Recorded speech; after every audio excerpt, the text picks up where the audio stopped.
Hello and welcome to episode 64 of Question and Answer. I am your host, Dark Pannobhasa, or at least dark on this side and bright on the other side. And you may have noticed that there's been some slight rearranging in this room, including the taking away of at least one of the lamps that I was using for lighting the room.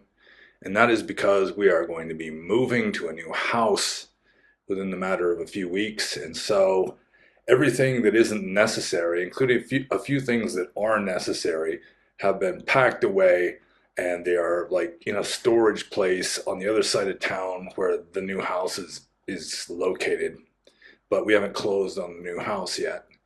So we have to wait until the sale closes and then we move stuff in.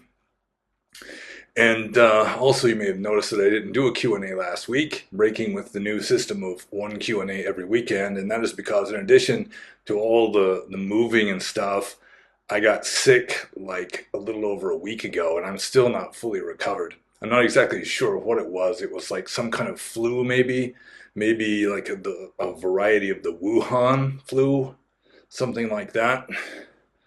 But right now, it's more than half gone. I mean, I'm well on the road to recovery now, and I just feel just sort of like head pressury and foggy and slightly icky still. But the show must go on, and I'm certainly not going to skip another week any more than I can skip another week of cleaning the pond filter out in the fish pond out front.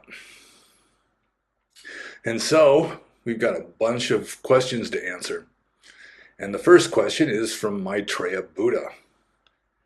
And Maitreya Buddha says, "What are your thoughts on New Age cults?" And strangely, it seems like a strange question to me because I've never really come across a New Age cult that I can think of. I mean, if I try to think of a New Age cult, the only one that really comes to mind would be Osho, like the Bhagwan Rajneesh, as he used to be called. And I mean, he was pretty New Age, I guess. I mean, technically, he would probably be considered more Hindu than anything else, giving Sanskrit names to his disciples and so forth. But I've met some New Age people who considered themselves to be Hindu, but really they were more New Age. So with regard to the cult aspect, I really don't have enough experience to have much of an opinion on them because I've never really had any direct interaction with New Age cults. And even though when I was a kid, like Rajneesh Puram was probably less than 100 miles, maybe 100 miles or so from where I lived as a kid. And you see them on the news and everything, but it was always just very biased, like anti-Rajneesh propaganda on the news, because it was normies that were, kind of running the news station. And I mean, and then if you look into it, I mean, you can't find anything unbiased on the Bhagwan Rajneesh alias Osho.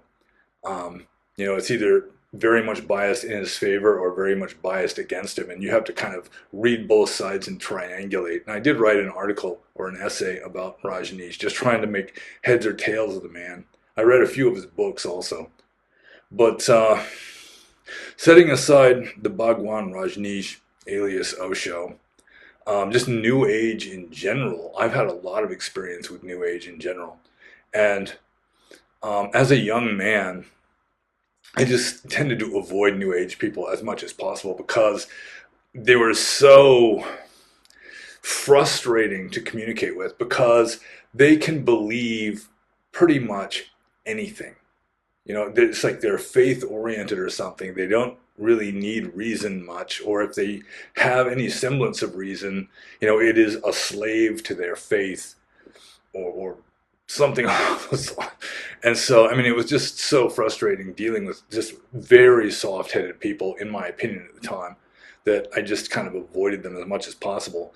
But then in 2011, when I made my first serious attempt to live long-term in America as a kind of free-range monk. I was, like my first year in America, my first several months anyway, I was supported more by New Age people than by people who called themselves Buddhists. I mean, the Buddhists they're like, who is this guy? Who does he think he is? Let's just kind of be polite and just avoid him. Was the approach of a lot of the Buddhist community. Whereas the New Age people, bless their hearts, I mean, they're very open-minded. They can believe anything. And so that makes them very open-minded, and they're generous and friendly. And so they were supporting me more than the Buddhists were my first several months in America. And so, I mean, I really think they have some definite handicaps with regard to spirituality, just mainly based on they can believe anything. Like in Buddhism, you've got the five indriyas, and two of them are like panya or reason and saddha or faith, and you have to have a balance between faith and reason. If you got too much faith and not enough reason, you can believe anything, like New Age people. If you got too much reason and not enough faith, you're going to just be like a hardened skeptic, and no amount of evidence will be sufficient for you to make a judgment. So I was going to say something. That was leading into the next thing I was going to say, and now I can't remember what it was. But New Age. Yeah, I mean, they've got their good points and their bad points, which is true of just about anything. I mean, you're not going to have pure 100% evil in this world. As a general rule, you're not going to have pure 100% good.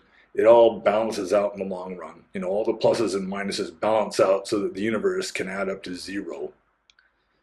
So, yeah, I mean, one thing about New Age is they tend to be just like radically pacifistic. I've never come across a warlike New Ager. And so, I mean, they're harmless. I think that would be like one of the main attributes of New Age people is they are harmless, and I think they would take pride in being called harmless. Oh, the thing that I was going to say, and I've written about this in the past, is that New Age, in some ways, it seems like a misnomer to me, because in a way they could be called old age, because I get the impression that New Age people nowadays, in a lot of ways, they closely resemble like classical pagans before the Roman Empire converted to Christianity. I just all the spirits and the influences and the vibrations and all that. Yeah, it just seems like they're like in a way they're like neo-pagans, but not neo-pagans that call themselves neo-pagans. They're just sort of like classical pagans, like of Rome, who I mean they're just sort of now they're in the postmodern West. So I guess those are some thoughts. And since we got lots of questions, because I skipped a week, I think I'll move on to the next one. This is from Siovak and Sipad Zidana. And Siovak and Sipad Zidana asked these questions more than 2 weeks ago. It was to a previous Q&A before the most recent one. And then he got kicked off of YouTube. Probably, I think it was for, it was in violation of YouTube's policy against violent hate groups or something. And probably he just like mentioned one, because that's how YouTube swings nowadays. So anyway, his questions got deleted when he got kicked off the platform. And so he had to ask these questions again. So these are old questions, and I mean, he probably had forgotten all about them, and he's just being reminded of them again now. It's like, oh yeah, I asked those questions a long time ago. So, Siovakchin Sipad Zidana says, I remember you said you think the threefold classification of worldling, ariya, and arahant is probably legit. So based on this, do you think you are an ariya? Why or why not?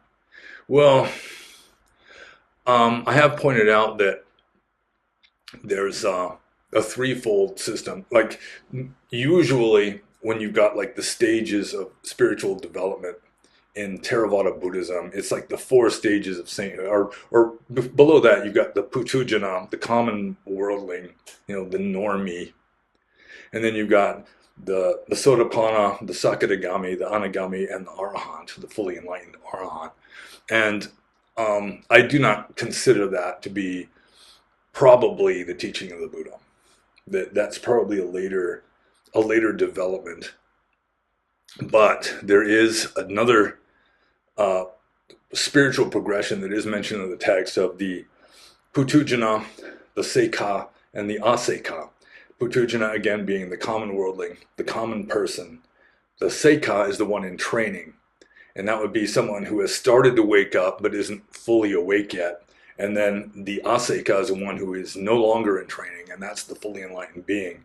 And I think that one may have more legitimacy than the four stages of sainthood, simply because another system, another spiritual system, appears to have come up with the same system independently of the Theravada Buddhists, and that's the Catholics. That's St. John of the Cross, who was a discalced Carmelite. Very possibly, just completely independently of Theravada Buddhism, came up with the idea that you've got the beginner, the adept, and the perfect. The beginner, again, is just the worldly normie.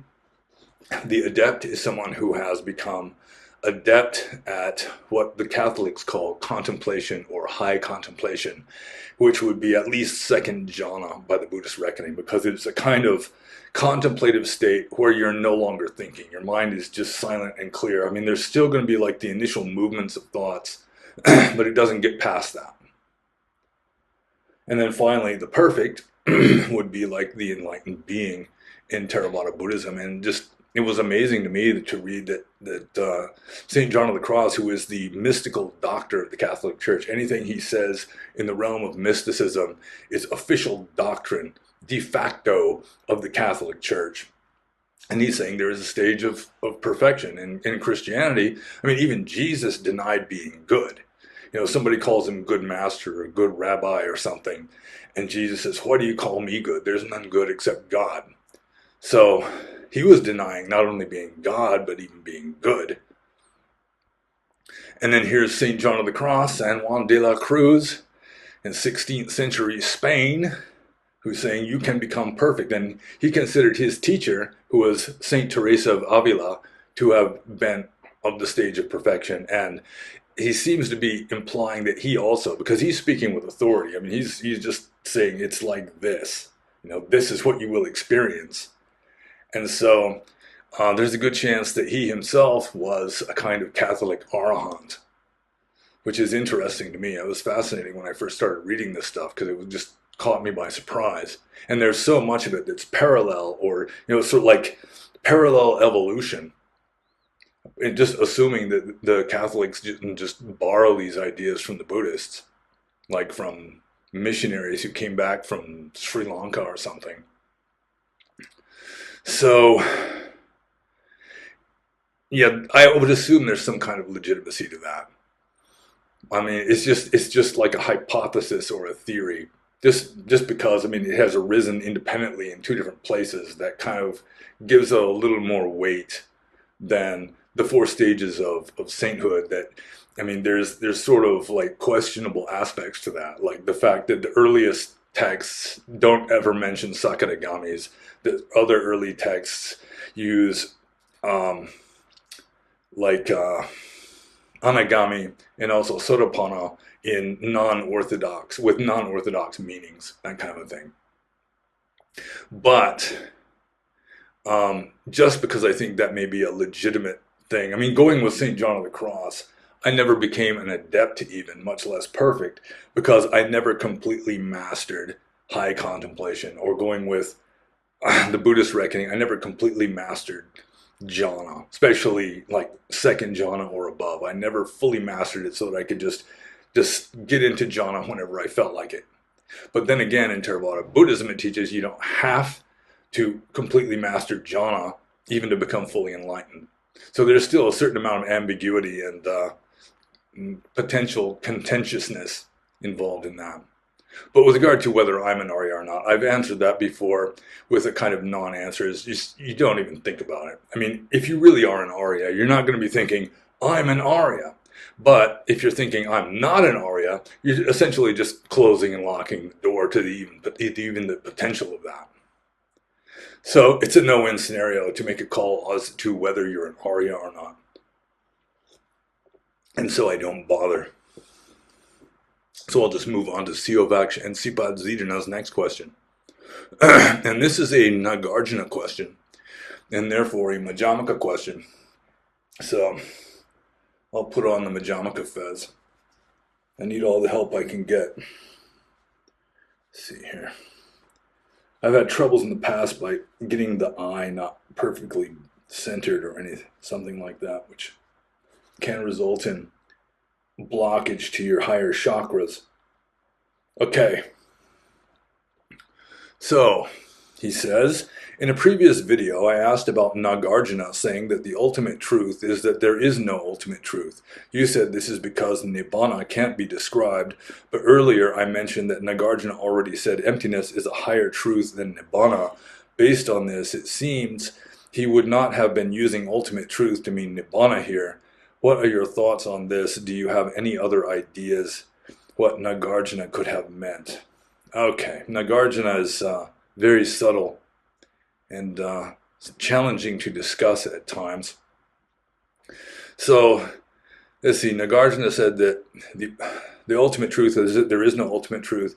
And yeah, it's like ultimate truth cannot be expressed in words. I mean, you cannot grasp it at all. Ultimate truth is, I mean, it's essentially void. I mean, it's just like off the scale. So, I mean, there's nothing you can say about it that is going to be valid, ultimately. So, it's not just that Nibbana can't be described, it's just reality can't be described. So then he says, Nagarjuna already said that emptiness is a higher truth than Nibbana.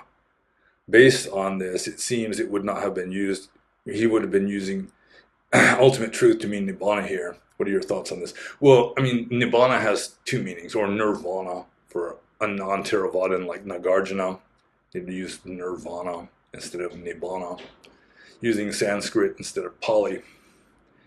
There are two main meanings of nirvana. I mean, there's nirvana in the metaphysical sense as just reality, but the more common definition of, or like meaning of nirvana or nibbana is in the ethical sense, which is blowing out. It's like something that happens to you. It's like the attainment of nibbana is called nibbana. It's like the moment of enlightenment or the state of being enlightened, rather than the metaphysical state that you're accessing or that you're seeing clearly. It's just like the ethical state of reaching the goal. And so in that sense, it has a more limited meaning than just ultimate reality. You know, it's like this ethical phenomenon, you could say, this ethical state.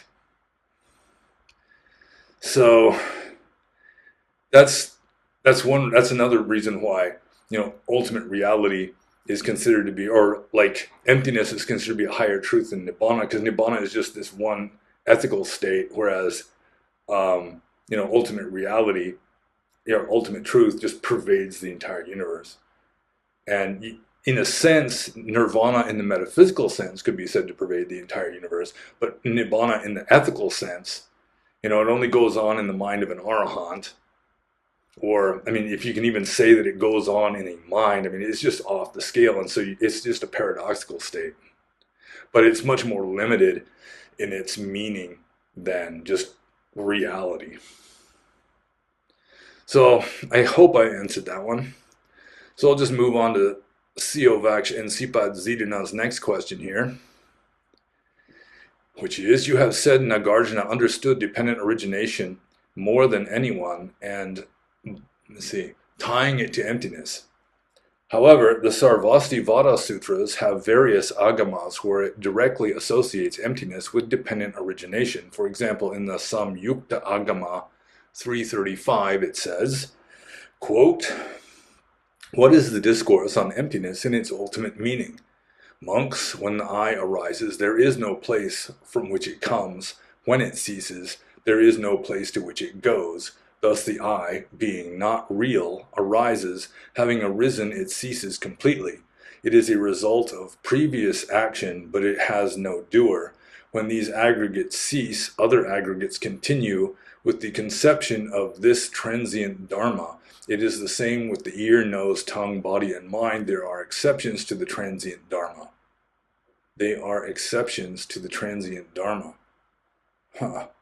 The meaning of transient dharma is, because this exists, that exists. Because this arises, that arises. Thus, conditioned by ignorance are activities. Conditioned by activities is consciousness, and so on.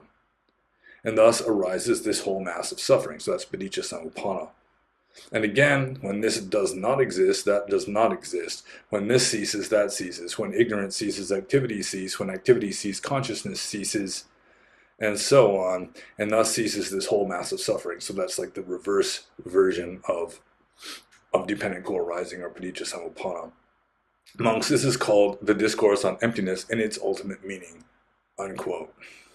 Based on this and analyzing the language, maybe, do you think Nagarjuna was simply using ideas directly from the sutras, since Sarvastivada was the largest orthodox school at his time, or do you think these passages were added to the sutras later somehow, hence their absence in Pali Sutas?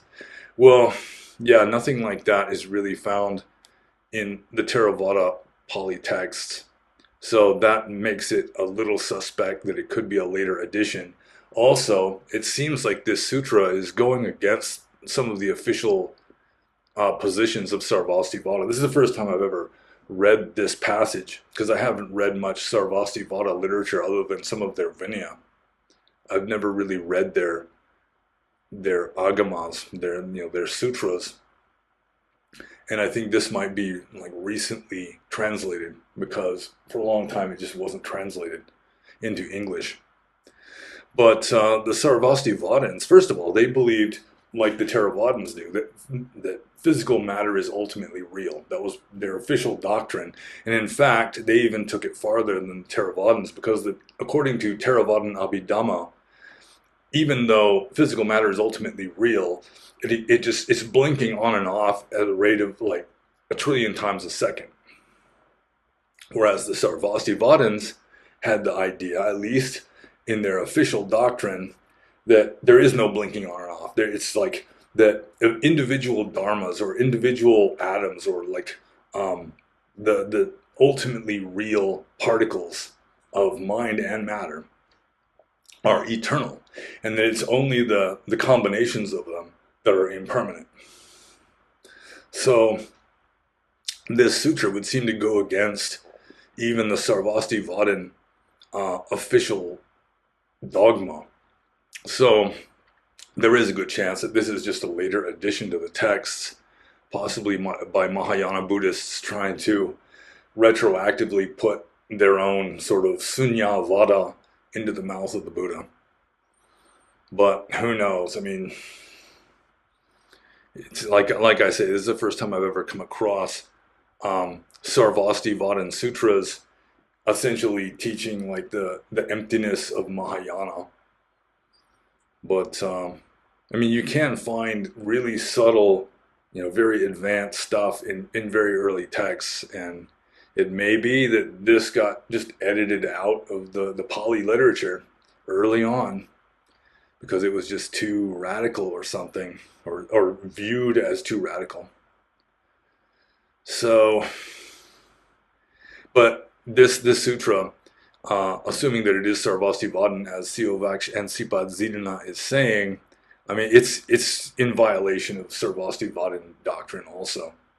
So that would make it a little more suspect. And we're not discussing Majjhimaka anymore, so I'll take this off. So, yeah, I mean, just offhand, if I have to guess, I would guess that is probably Apocrypha that was added to the Sarvastivadin texts, possibly after Sarvastivada even became extinct. It's hard to say, but it was. I would guess offhand that it is a late addition to the text, because nothing closely resembling that is found in the Pali, and the sutra itself is in violation of basic doctrines of Sarvastivada itself. So I think I'll just move on to Siovaksh and Sipadzidana's next question here, which is a strange one. And he says, how do you overcome an inferiority complex, such as being short or ugly, even though I'm 6'3", I feel like an absolute genetic dead end because I get brutally height mogged by the people around me, especially my siblings and relatives. Random strangers constantly ask me why I'm so short compared to them, and I just laugh it off. I also see random videos sometimes of women saying men under 6'4" or 6'5" being worthless and being dehumanized due to their unattractiveness. It's so bad that I don't want to go outside and go anymore due to my inferiority complex and fear of being height mogged to oblivion. And he's 6'3". Some people have told me stuff like, try being 5'5", you privileged POS. And I rationally know other people have it way worse than me, but it seems impossible to make the inferiority complex go away. Well, I mean, this isn't so much an inferiority complex at being short because, he's well into the top 2%. I mean, even in like the Netherlands, which is the tallest country in the world, still he would be above average in height, even there. So I'm like elsewhere, I advise him just move to Asia because I'm 6'3" also, approximately, more or less. And yeah, I just towered over everyone around me when I was living in Burma and Indonesia. So you'll be a giant there. But that's not really solving the problem here, which is a kind of strange inferiority complex because he's not the tallest person in the world. And really, that's what it seems to be. It's like he doesn't want to be tall because he's already tall. He wants to be taller than everybody, or so tall that, it's like he rarely meets anyone taller than him. But even if you do, I mean, I know what it's like. I mean, I'm being 6'3", I'm taller than most other guys. But then every once in a while, you meet a guy who's like 6'9", and he's like towering over the top of me. I gotta look up when I'm talking to him, and it is kind of a weird feeling. It's kind of a humbling feeling. But with regard to how to deal with it, I mean, it's the Buddhist panacea, the cure-all, is just mindfulness. Just whenever it arises, be mindful of it, and then realize that it's not you. It's like if you can observe something, like your hand or your microphone, then that's not you, because if you are anything at all, you're the one who's doing the observing, not the thing being observed. So this inferiority complex arises, you observe it mindfully, it's not you anymore. There's already this philosophical detachment. It works that way with anger or fear or worry or whatever. Inferiority complexes from being only 6'3", it works for that too. So when it arises, just be mindful of it, which detaches you from it. It makes it stop being you, and then you are depriving it of karmic momentum so that it gradually gets weaker and weaker every time it arises. And that's, I mean, best advice I can give you is just be mindful of it. Just note it when it arises. Don't identify with it. Don't take it too seriously. And if you do take it seriously, you should be mindful of that too. So I'll just move on to Siovaksha and Sipad Zidana's next question here, which is, it is often said that everything we experience is a result of karma in Buddhism, but in the Samyutta Nikaya 36.21, it says, quote, Master Gautama, there are some ascetics and Brahmins who hold such a doctrine and view as this: whatever a person experiences, whether it be pleasant or painful, or neither painful nor pleasant, all that is caused by what was done in the past. What does Master Gautama say about this? Some feelings, Sivaka, arise here originating from bile disorders. That some feelings arise here originating from bile disorders one can know to oneself, and that it is considered to be true in the world.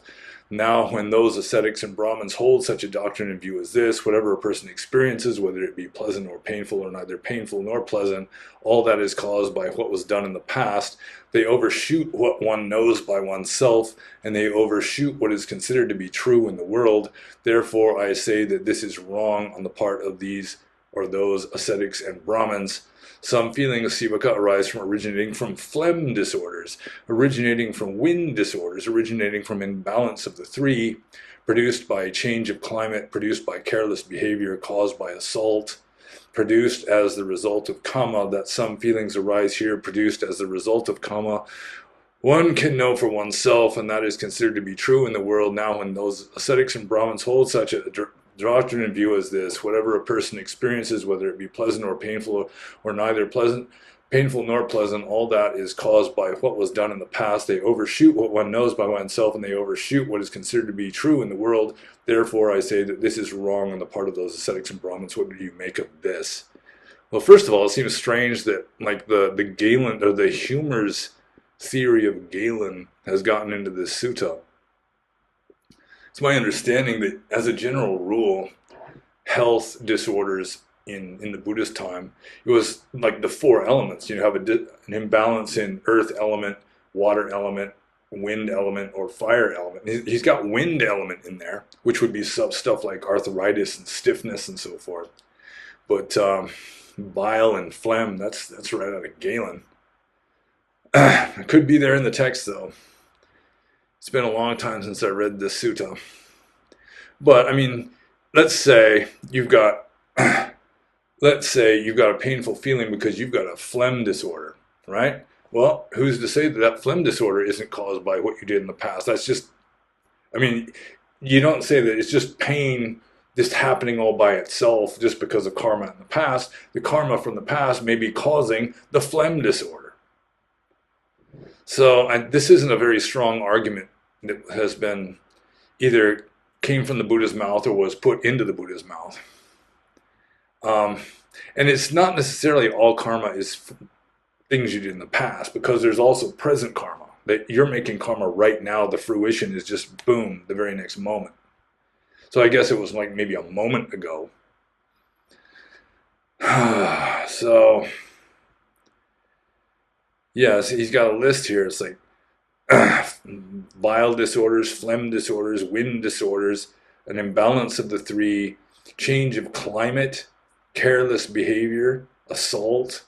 And it's like going with the Abhidhamma philosophy, I mean, for what that's worth. And in this case, I am inclined, provisionally to accept what Abhidhamma says, that, I mean, there are suttas that say this, that, I mean, karma isn't the only thing that causes pleasure and pain, but then again, Abhidhamma and maybe other suttas say, everything you experience that's pleasurable, painful, or otherwise, anything that you experience is the fruition of karma. And, it will manifest itself as a phlegm disorder or as climate change or whatever, but still, it's your mind that is creating it. I mean, this is assuming that physical matter is ultimately real. And I'm not so sure that the Buddha would have gone with that. Because, I mean, the Buddha woke up. He woke up from the dream, which implies that this is a dream. I mean, that's not the only argument I could put forth, but still, I mean, it's a pretty obvious one. So there's nothing prevent your karma from like attaining fruition, from manifesting itself as fruition through a bile disorder, through a phlegm disorder, or through change of climate or careless behavior. I mean, the careless behavior itself is karma. So, I mean, it's not necessarily in conflict here. And yeah, the the argument does not seem like a very strong one, and so yeah, I'm still sticking by the karma theory here, because you can dream that you're having a phlegm disorder, but still the phlegm disorder is a creation of your mind because you are dreaming it. So I'll just move on to the next question here from Siovakchen Sipad Zidana, which is: you have said you believe psychic powers are real before, but whenever there are miracles in the suttas, like the Mahaparinibbana Sutta, you say these parts are mythological. Why do you think this, especially if anyone in the world had immense psychic powers? It would be the Buddha and his direct disciples. Well, it is true that I think psychic powers can and do happen in this world. But if you read the miracles in the suttas, some of them, not all of them, but some of the miracles in the suttas are just grandiose. Like in the Mahaparinibbana Sutta, when the Buddha declares that he is going to die soon, there's an earthquake that I mean, it's the whole earth shakes all the way down to the water on which it floats. And then when he dies, also another earthquake. And I don't think there ever has been a complete worldwide earthquake, unless it's like when, some huge comet smacks into the earth. You can feel it all over the world, maybe. But I don't think that a man in India stating that he's going to die soon is going to cause an earthquake all over the planet. Or there's another one where the Buddha he's old, he's sick, and he wants a drink of water. So he sends Ananda to go get a drink of water. And it was like 500 ox carts had just passed through this river, and it's all just churned up, and it's just like liquid mud. So Ananda comes back to the Buddha and says, it's all mud. I mean, it's hardly even water. It's just 500 wagons have just gone through here. The Buddha just says, give me the water. And then Ananda goes to get the water, and it just miraculously becomes crystal clear, just because the Buddha wants to drink from it. And I mean, you can say that maybe that really happened, but just going with Occam's razor, it seems more likely that that is just a made-up story that got added to glorify the Buddha, his superhuman powers and so forth. And I mean, there's a lot of that. I mean, like the twin miracle. I mean, the Buddha used to warn monks, don't. I mean, it's against the rules of monastic discipline to like do miracles as magic tricks in order to impress people. And then he did the twin miracle, which is he flies up into the air, he levitates in the air and sprays fire out of one side of his body and water out of the other side. And then the sides switch so that the one side that was spraying fire is now spraying water, and vice versa. And then he switches again so that it's the top half is spraying water, the bottom half is spraying fire. And then he switches that again. And I mean, Burmese people, devout Buddhists who are born into a Buddhist culture, that's what they know. They don't have doubts about it. They'll just assert that as a fact. But as a Westerner, I am just skeptical that the Buddha ever did that. I mean, subtle psychic powers, psychic powers that happen spontaneously around wise people, or you just look into the mind of another person to see how best to teach them, which is really the only psychic power that is encouraged for monks to practice, then yeah, that's a far cry from these really spectacular, awe-inspiring miracles that really, I mean, it's like apples and oranges. Like a legitimate psychic power, which can and does happen, I have no doubt. Nevertheless, that's different from flying up into the air and spraying fire and water out of oneself to just blow away these unbelievers down below. Or, the muddy water turning crystal clear just because the Buddha wanted to drink from it.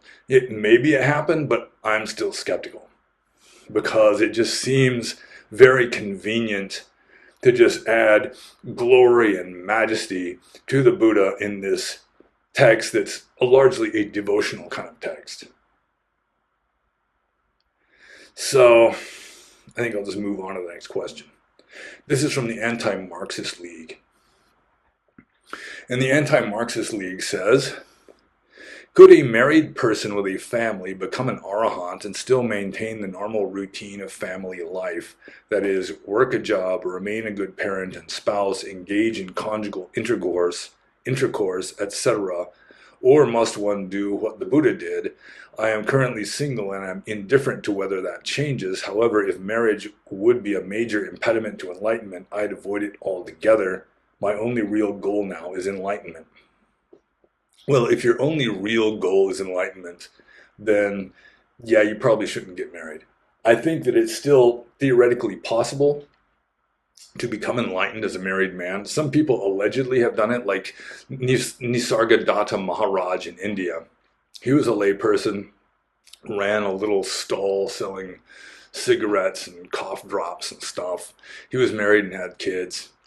Other people who are considered to be enlightened still mess around, like J. Krishnamurti, for example. Osho, another example. But it's just much less likely that you'll become enlightened as a married person. Otherwise, the Buddha would never have established the Sangha of renunciants to begin with. You just have so many other like concerns. You got to make a living. This working for a living and having like close interpersonal interactions uses up so much of your attention and your energy that you have less of it left over to direct towards serious Dhamma practice. So it's still theoretically possible. I won't say that it's absolutely impossible for a married man with a job to become enlightened. Who knows? Maybe it happens all the time. Assuming that enlightenment even has any meaning in this world, in this samsaric worldly context. But your odds are increased if you renounce the world and live a life of radical simplicity. And then because you're living a life of radical simplicity, you've got way less distractions to distract you from getting into deep contemplative states where your odds of becoming enlightened are much increased. So if your only real goal is enlightenment, I would not encourage you to get married and raise a family and have a career and car payments and insurance payments and all the rest of it. So I'll just move on to the Anti-Marxist League's next question. Could enlightenment be more common than is often imagined? If Nibbana and Samsara are so different, and enlightenment so unlike anything in this world of samsara, might it be possible that many persons from many different walks of life somehow attain Nibbana and simply finish out the remainder of their life without doing anything particularly extraordinary? Yeah, that reminds me of a saying of Ram Dass that I've said before in these Q's and A's, that there'll be somebody who goes to like the mountains of Tibet looking for a guru who can teach them enlightenment, who can teach them the secrets of the universe, when the whole time their Aunt Martha back in Massachusetts has been enlightened. But instead of telling him the secrets of the universe, she just says, have some soup. But it turns out that under the circumstances, have some soup is the perfect thing to say. And so, yeah, it's possible. And like I say, full enlightenment in this world may not even mean anything. It's just off the scale. It has no samsaric meaning, really. You can stick labels onto it. You can sort of get your head around it enough that it doesn't just have you like vacant-eyed with your jaw open. You can sort of get a handle on it, at least to your own satisfaction. But still, it's just off the scale. Nothing you can say about it in a samsaric context is going to be valid. So, could enlightenment be more common than is often imagined? Yeah, like if an enlightened person, this reminds me of the Sutra of Huineng, the Platform Sutra of Huineng, which is a strange sutta, or sutra, Mahayana sutra, in which Huineng is said to have said that if you become enlightened, you look around and see that everyone else is enlightened too. So if you look at the world with perfect eyes, you're going to see perfection. So in that sense, to an enlightened person, everyone else is enlightened also. Like Paul Lowe used to say that he sees everyone as perfect, except they're like wearing really ugly clothes that doesn't fit them very well. So yeah, it depends on how you look at it, really. If you look at the world from an enlightened point of view, you're going to see enlightenment.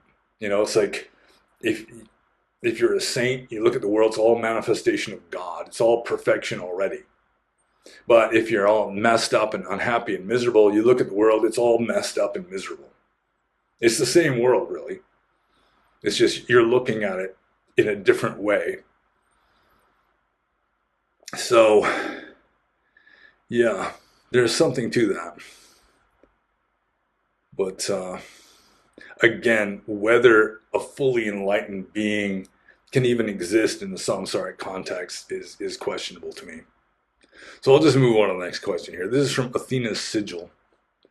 And Athena's Sigil says, how long did it take you to learn Pali?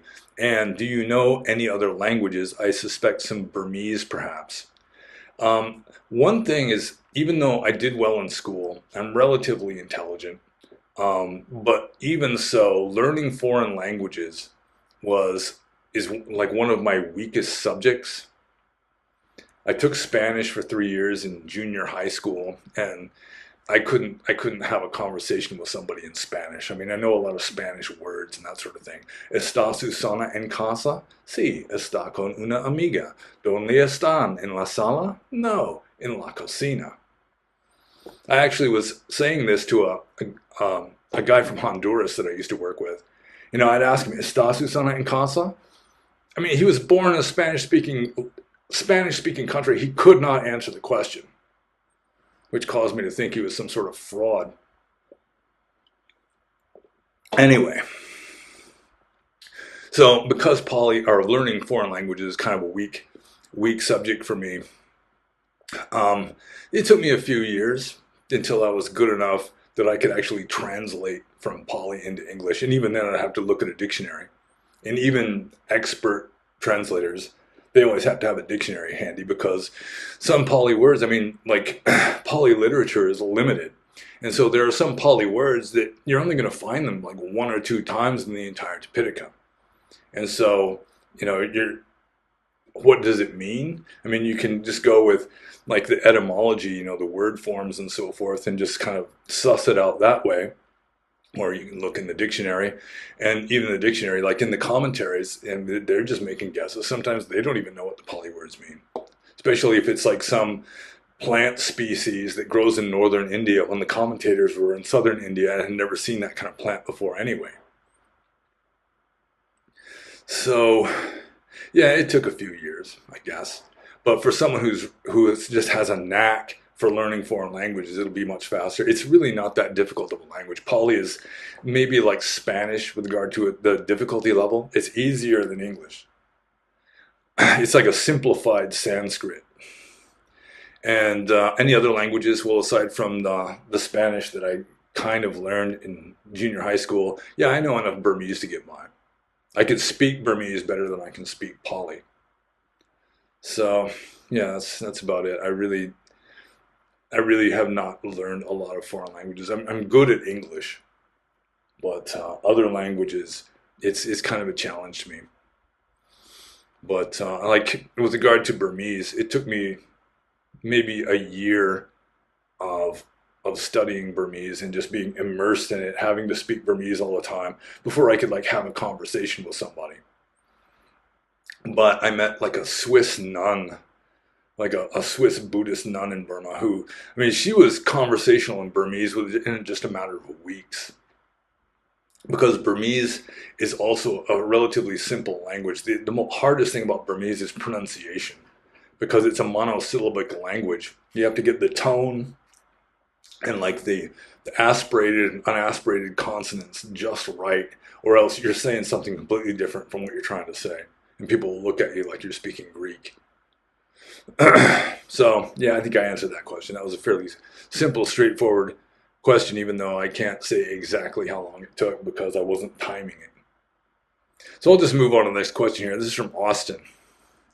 And Austin says, does your block of marble analogy instantiate a kind of philosophical monism? And yeah, I suppose it does. When I was in college, I used to consider myself a monist, which is you're essentially saying that, the entire universe is composed of one essence. Like, the ancient Greeks were always trying to come up with what is the ultimate essence. Somebody's saying water and somebody else is saying fire. Um, or like Spinoza was a monist to some degree, and he was saying that mind and matter are both derived from, what is it? I think he called it substance. It's just like this underlying, ultimately real substance that both mind and matter are just two different. They're just two different aspects of the same thing. So, or a lot of Mahayana Buddhists would just say it's all mind, like the Yogacara school of Buddhism. It's just consciousness only school is also what it's called. So, or say Christian scientists, I think they might also agree that consciousness or mind is the only reality. But yeah, so I would say yeah, the block of marble analogy, the block of marble which contains within it an infinite number of, every possible statue. Yeah, I mean, it's the one essence is marble. So, yeah, the short answer to that question is yeah. So I'll just move on to the next question here. This is from Rui. And Rui says, are there any esoteric aspects to the Theravada that you know of? And there is a sutta where the Buddha says that he holds nothing back. There's no esoteric teachings in early Buddhism. But in a sense, there are kind of esoteric aspects. They're like de facto esoteric aspects in that the only people that can learn these things are the renunciants. You want to know the really subtle mental states. In a way, it's esoteric because you've got to renounce the world and go off and live in a cave or a cell or something and practice intensively, maybe for years and years, before you can experience these states and really know what they are. So that's kind of esoteric. It's not like it's hidden in secret books. It's right there in the pages. You just read, this is what you're supposed to do. You go off and, go off into the forest and meditate intensively, cultivate jhana. But in a sense, jhana is esoteric because relatively few people can get into anything above first jhana. Unless maybe it's like right when they're in the middle of a sneeze or something. So, technically, there are no esoteric aspects because it's all right there in the books. But, some of the experiences, you've got to renounce the world and really strive, in this lifestyle, possibly for many years, before you're going to experience some of the stuff that's mentioned in the books. So that's kind of esoteric. So I'll just move on to Rui's next question here, which is, what, in your experience, would be the more mystical aspects of the Theravada tradition? Well, anything above first jhana is mysticism, in my opinion. That enlightenment itself is a mystical state, or, to the extent that you can even describe it in human language. I think the Buddha himself was a radical mystic who was like, setting aside all the complicated technical suttas, there are lots and lots of them where, the Buddha is just laying out this systematic method with lists of the 4 of these and the 8 of those and the 37 of the other. And, it's just all this, very systematic, very technical kind of stuff. But you go back to the earliest texts, like the Atthakavagga, for example, and it's just don't believe anything, have no view, no perception, no attitude, no preferences, and it's just in the moment. You're just right here in the moment. In the scene, there's only the scene. In the herd, there's only the herd, and that is essentially mysticism. Mysticism is understanding a reality without going through the intermediary of symbols. It's just direct experience of reality, and that's what Buddhism is all about, really. Ultimately, that's the goal. And I think early Buddhism was much more overtly mystical than what Buddhism became later on, especially like Theravada with its Abhidhamma, just all this scholasticism got added to it. But yeah, anything above first jhana would be literally a mystical state. Like St. John of the Cross, the mystical doctor, and he's talking about what is essentially jhana. So I think I'll just move on to the next question here. This is from Hereward the Wake. And Hereward the Wake says, I wanted to ask you whether you were thinking of starting your own Buddhist group with online classes. Failing that, do you know any other Buddhist teachers with similar anti-politically correct views to yourself who do run such classes? And a number of people have discussed this sort of thing with me. There's obviously a desire for this sort of thing. And I was considering when I first dropped out of the monkhood, I really had the idea of just becoming a Buddhist teacher. But even before I dropped out of the monkhood, trying to get by as a Buddhist teacher was easier said than done. There'd always be a certain amount of followers and supporters who were enthusiastic and eager, but it was always a small group, and it wasn't enough for me to really prosper, I guess. I was always just kind of at the edge, living from hand to mouth, which is appropriate for a monk. A monk is supposed to live that way.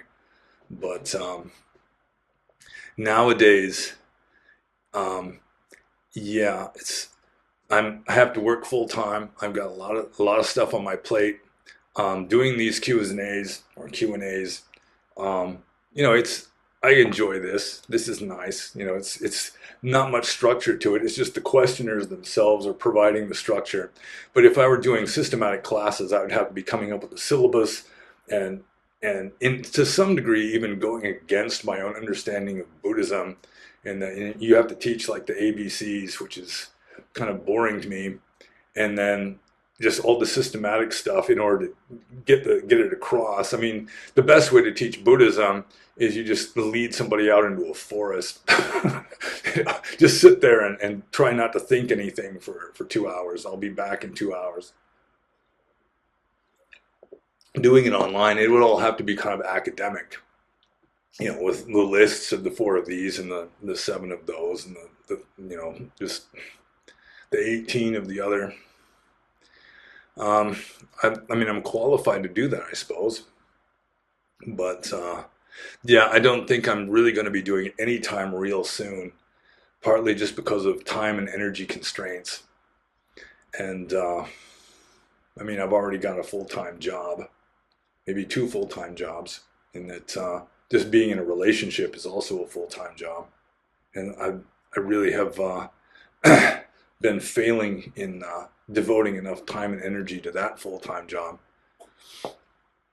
So, yeah, I mean, it is possible, but I mean, it's not going to be anytime real super soon. So, with regard to, do I know of any other Buddhist teachers with similar views to myself who do run such classes? Maybe someone like Ajahn Punadamo. I think, I don't know if he does online classes or not, but I would look into Ajahn Punadamo up in Canada. And I don't know, maybe Ajahn Sona at Birkin. I'm not sure how politically correct or incorrect he is, but I'm sure if you look around, you can find something. I'm really not closely following the Buddhist teaching circuit. I really don't know who the best teachers are out there because I'm just really not really interested in looking at online Buddhist material. Sometimes I do, but usually I don't. So sorry about that. I mean, it's still possible. If I have enough people just clamoring, bribing me to be a Buddhist teacher, then I suppose it's still possible. But really, I got to pay bills and so forth. And my experience in the past is that you get some support, but really not enough to live on. And I'd have to just dive into it and probably be a heck of a lot busier than I am now. So it's theoretically possible, but don't hold your breath.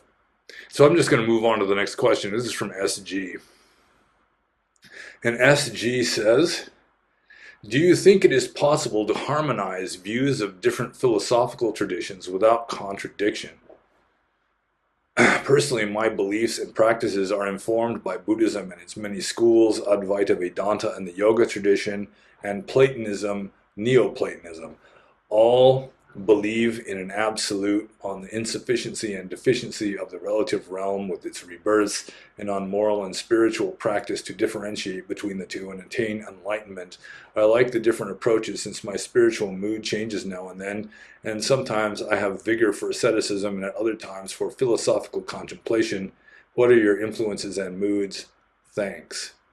Well, it's kind of two questions here. First is, at the top here is, do I think it is possible to harmonize views of different philosophical traditions without contradiction? And then at the bottom is, what are my influences and moods? So I guess I should separate these two into two different questions here. Oop. Okay. All right, so the first question here is it possible to harmonize views of different philosophical traditions without contradiction? If you try to have them in their entirety and like combine them together, yeah, you're going to have contradictions. Even just different schools of Buddhism, I mean, the reason why there are different schools is because they are not in complete agreement. That's why you've got different schools, because they don't all agree with each other. So, I mean, the way you do it, and I do this too, if you're eclectic, a Western person, you're going to have a certain amount of eclecticism. You're not just going to like, well, I mean, some people do, like Jehovah's Witnesses, for example. This is their system. That's all they're going to pay attention to. They're just going to avoid even looking at other stuff. They're just locked into this system, and that's it. And I mean, I just don't swing that way. I mean, I'm more Theravada Buddhist than anything else, but I am influenced by, some Mahayana Buddhism, some Hinduism. Let's see, I've read the Tao Te Ching probably more times than just about any other book I've read. Um, some like Western philosophy, like the radical skepticism of David Hume, Schopenhauer with his sort of Western take on a more or less Buddhist theme of will. It's like this his idea of everything in samsara being a manifestation of will, and then you realize that in Buddhism, karma is will. So in a way, it's like the whole world's a manifestation of karma. So there's that. There's like Kant's elaborations on the two truths, ultimate truth and relative. The thing in itself and the thing as it seems, which is just another approach to explaining the Buddhist concept of two truths. Or even Hegel, with the beginning of his dialectic, where he says absolute being is identical to absolute non-being. So you can just pick up this and that and just sort of form your own philosophy with bits and parts from other philosophies, which I think most Westerners do, at least philosophically oriented Westerners. And that's fine. But trying to get the whole system, this whole system and that whole system, and combine them together without any contradictions is, I don't think it's going to happen. Because that's why they're different schools, is because they don't entirely agree. I mean, you can find a lot of overlap. Like you got a Western, some Western philosopher and some Eastern system. There's lots and lots of overlap, but it would be just a miracle that they would just completely just blend together with no contradictions at all. So generally what you do is you're an eclectic and you just pick and choose which parts of which systems you prefer. And that kind of makes us Westerners lukewarm, because we're not wholly committed. We're not wild-eyed fanatics enough to just really just fling yourself wholeheartedly into something. There's always this sort of philosophical detachment and lukewarmness going on. So, yeah, I mean, I can relate to, just kind of not exactly cherry picking, but still, it's like parts that you really resonate with, that you can accept, and it's maybe teaching pretty much the same thing as this over here in this other system that you also accept, but it's doing it in different words from a different angle, which sort of strengthens both points of view, or both attempts at explaining the same thing. That's useful, or at least it can be. So, yeah, I think I answered that part. So, what are your influences and moods? Well, I think I've kind of already mentioned most of my influences. Mostly Theravada. Got a lot of Zen and like Madhyamaka thrown in. I've read the Bhagavad Gita and the Upanishads, and I really have an appreciation for certain aspects of those. Tao Te Ching, Western philosophy, and just my own experience. It's like Pannobhasism is also in there. And my moods, I mean, sometimes I'm more mystical, and sometimes I'm more of a, what do you, jnana yogi. There's the yoga of knowledge. I mean, that I kind of resonate with. And then there's Raja Yoga, which is the yoga of practice. And I've resonated with that a lot in my life also. I'm not much into karma yoga or bhakti yoga, but I mean, there's, little elements of that. So, yeah, I mean, I'm pretty similar to SG here with regard to influences and moods, and also with regard to the eclecticism of a Western spiritual seekers approach. And a lot of the teachers nowadays are eclectic. Ram Dass is eclectic. He'd be talking about Hinduism a lot. He'd be talking about Buddhism a lot. He'd be talking about Carl Jung. He'd be talking about Western philosophy or Western psychology, and throwing in a little Sufism, and it all goes into the hopper. So long as it's useful. And there are a lot of Western spiritual teachers who are like that. I guess I'm like that too. So I guess I'll just move on to the next question here. This is from Joe Doe. And Joe Doe says, what is the best way to deal with anxiety? And that would be the panacea of Buddhism. Like I was mentioning to Siavaksha and Sipad Zidna with his inferiority complex, because he's only 6'3". It's like you just observe the anxiety. And so long as you're observing it, it's not you. It's just this thing that you're observing, which creates a philosophical detachment, which then causes the anxiety to stop building momentum.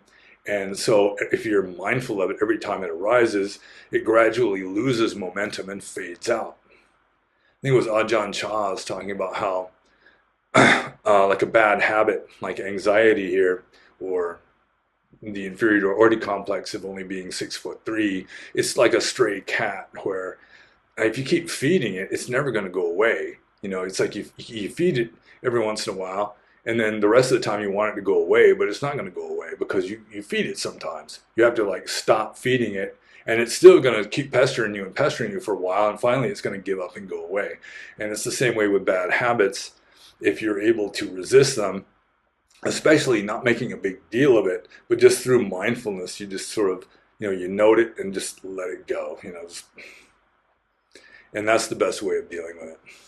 But it takes practice, and you have to practice it when you're not feeling anxiety. You have to practice it when everything's going fine, because that's when you can practice better. If you just wait until the shit's hitting the fan before you start trying to be mindful of it, then it's not going to work as well, because you're just not in the habit. You want to be practicing it enough so that when the situation arises, you just take care of it without even having to like, what should I do? Oh yeah, I should be mindful and note this. It doesn't work as well as if you just make it second nature to mindfully note this kind of stuff as it arises, even when it's not a big deal. Because then when it is a big deal, you've already got this good habit of mindfully noting it, mindfully observing it, and detaching from it. It's not me, it's this mental state that is arising. Anxiety is arising. It's not I am anxious, it's not I'm worried, it's not I'm freaked out, it's anxiety is arising. And you just watch it like an ichthyologist observing a dead fish. And it's easier said than done. It takes a lot of practice, because we are governed by habit. That's what karma is habit energy. And so you got to develop good habits to replace the bad habits, and then eventually even the good habits have to fade out. Even the good habits have to go. So I guess I answered that one. So I'll just move on to Joe Doe's next question, which is, do you stretch at all? If not, you should. It's great for the body. The only stretching I do is like maybe when I get up in the morning, and just the daily activities. I mean, I do have a job where there is a certain amount of manual labor involved. I do work with my body to some degree, which is good. I don't just sit at a desk all day. So, I mean, I do get some exercise naturally. I really have never been good at artificial exercise. If there's a need to exercise, to walk from point A to point B, or like wood needs to be chopped or something, I'm fairly good at that. But just exercising for the sake of exercising, I've never been real good at it. I have done it, but generally I just let it be natural stuff that arises, and that's good enough. So the short answer to this, do I stretch at all? Very little, just whatever happens spontaneously. Just get up in the morning and stretch. Just like this kind of stuff. It's no systematic yoga stuff at all. So I think I'll just move on to the next question. This is from Hey It's Tig, who is also sometimes known as Tigger. And Tigger, or hey, it's Tig, as you may know if you've watched these Q&As, he's kind of a wise guy. He likes asking sort of irreverent sorts of questions. And he's not letting us down this time. And he says, "Hi, Panyo, can you recall a moment of your life that you can surely characterize as your most drunken to date? Please detail the following: the lead up, the peak, and of course the aftermath. Cheers. Bottoms up and don't be shy ye, for life's better cross-eyed." Well, yeah, I've given this a little bit of thought, and I think the drunkest I've ever been in my life, at least with regard to the amount of alcohol I consumed in one evening, was the last day of finals my sophomore year of college. And there was this guy named Jeff who was having a party at his house. So my buddy Paul and I, we bought a half-gallon of vodka and some quench, which is sort of like 7-Up, but it tastes way better than 7-Up. And vodka and quench was good. And Paul was pretty much of a lightweight, and he didn't come anywhere near to drinking his share of the half gallon. So I wound up drinking more than half of a half gallon, like more than a quart of vodka in one night, which is probably the most alcohol I've ever consumed in one night. And I mean, I don't have a lot of vivid memories of that night because I was drunk. But I just have I remember being in a swimming pool at one point with another friend of mine and his girlfriend who were just hanging out. I remember Jeff, who was throwing the party, drinking raw eggs just to show off that he drank raw eggs sometimes. And I remember right when I was starting to really get drunk, there was this girl named Tovey Johnson who showed up. I remember asking her if she played tennis, and then when she said yes, I just kind of turned and walked away.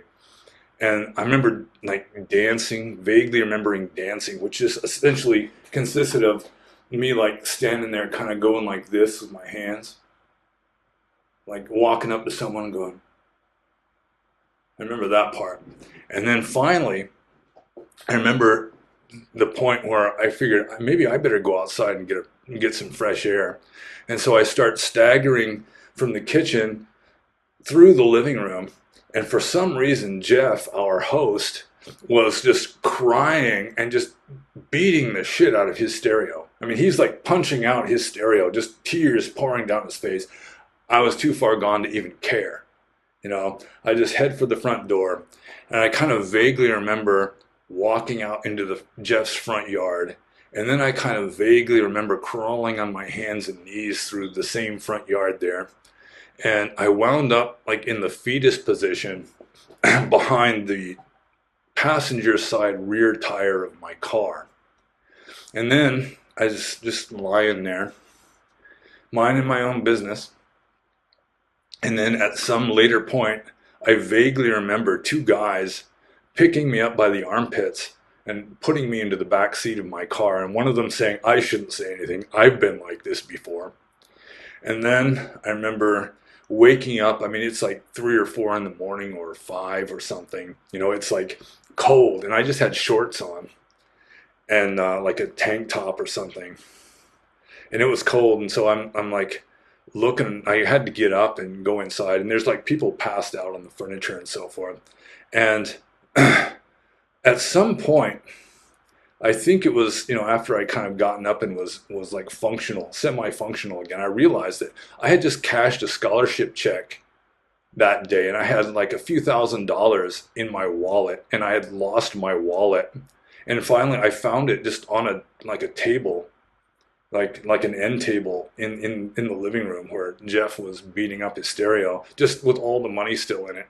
So I had that. I still lost one shoe, so I eventually had to throw away the other shoe.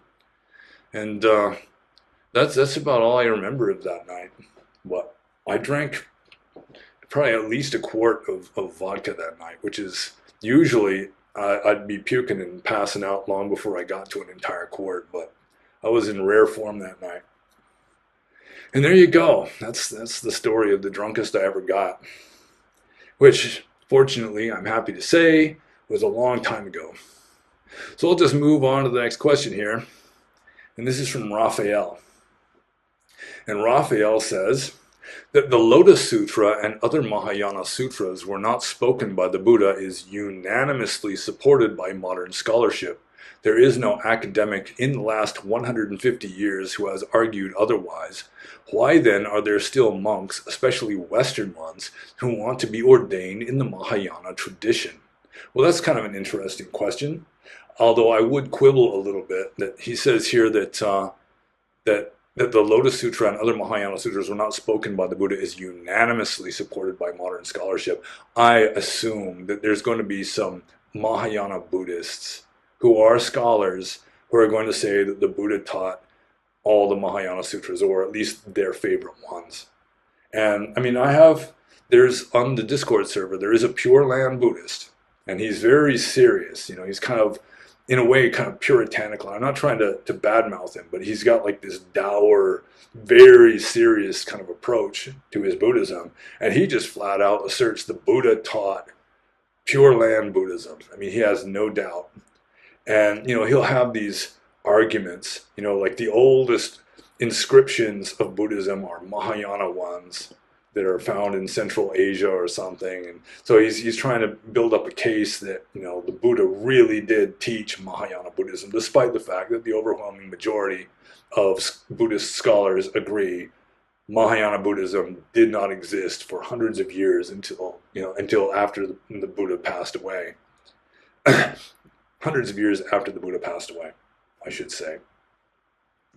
But it's sort of like, Bible creationism. You've got biologists, scientists who are devout Christians, and so they become like young earth creationists, and they're just trying to use, it's pseudoscience really, because they're starting with the conclusion they want to arrive at and just kind of working backwards, trying to find any plausible justification for creationism. They'll bash away at evolutionary theory. They'll just say it's not possible, it's wrong, wrong, wrong, wrong, wrong, and then they'll come up with even like weaker, flabbier cases to support creationism. And I assume they're going to be Mahayana Buddhist scholars who are going to say the Buddha taught Mahayana Buddhism, as the highest teachings, and on and on. So it's not unanimous, I'm pretty sure. But see, why are there still monks, especially Western ones, who want to be ordained in the Mahayana tradition? Well, that's something that I used to think about a lot too. And because I started off liking Zen, and then the more I studied Theravada, the more I realized Theravada comes closer to what the Buddha originally taught in most respects. So I switched over to Theravada. But some people just don't care about, even this Pure Land Buddhist I was talking about also, to some degree, he just doesn't care. It's like, one of the arguments is the Buddha lived so long ago, he's kind of like Hercules or something. He's like a semi-mythological figure anyway. You can't really say for sure what he taught. And so the important thing is, does it work for you? And so, if Mahayana Buddhism works for somebody, it makes them feel good, it makes them a better person, they're making spiritual progress by following it, then, that's good enough for a lot of people. They don't really care whether that is the original form of Buddhism. Christianity nowadays certainly is not the original form of Christianity, but most Christians follow modern Christianity. They're not rejecting modern Christianity and becoming some rope-making hermit in Egypt somewhere. So, yeah, a lot of people just don't care whether the Buddha really taught Mahayana, or they're just not scholars. They don't, that sort of thing just has no appeal to them. All the scholarly debate about, what the original Buddhism was like, even Theravada does not accurately represent the original Buddhism. And in some respects, Mahayana, like the perfection of wisdom school of Mahayana, and to some degree Madhyamaka also, they were like reform movements trying to get back to what the Buddha originally taught. There's like the Bodhisattva concept, which wasn't there, I'm pretty sure. Pure Land stuff wasn't there, I'm relatively certain.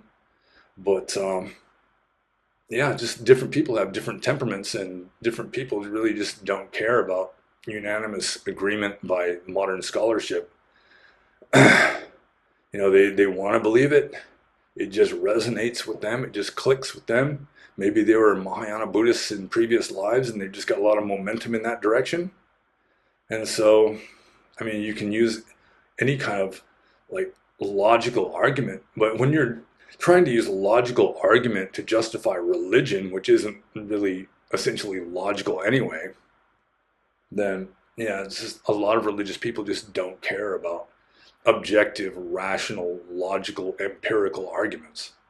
What they care about is how does it make me feel? And if it makes them feel good, then it's good.